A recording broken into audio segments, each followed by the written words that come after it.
Rodrigo, tayo na sa loob. Ano bang tinititigan mo dyan? Rafael, ang ganda ng eskwelahan mo. Sana balang araw makapag-aaral din ako dito. Ano ba tinapos mo? Grade 1 lang eh. Sabi nga ni Lola Elo, ituloy ko daw yung pag-aaral ko. Pero wala akong oras yun kasi ang daming ginagawa sa asyenda. Kaya mo, kausapin ko si Mama. Baka pwede kang bumalik sa pag-aaral. Talaga? Salamat, Rafael. Gustong-gusto ko talaga ituloy yung pag-aaral ko. Pero, baka ikaw yung pinakamalaki sa klase mo. Ayos lang yun. Wala namang tamang edad para matuto.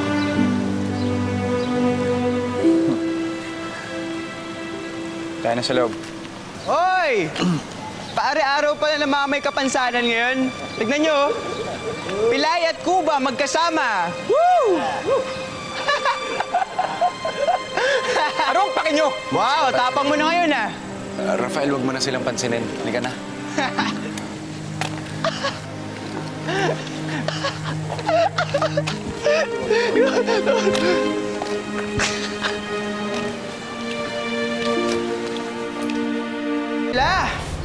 Si Pilay at si Cuba. Tigilan nyo na nga kami. Rafael, wag mo na sila pansinin.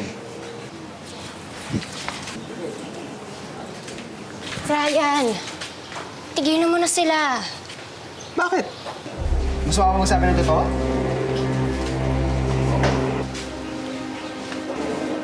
Uy, Lampo! Uy! Ba't ka natin sa shot na ako? Nag-crush ka ba sa kanya? Para naman magkakagusto siya sa isang baldadong katulad mo.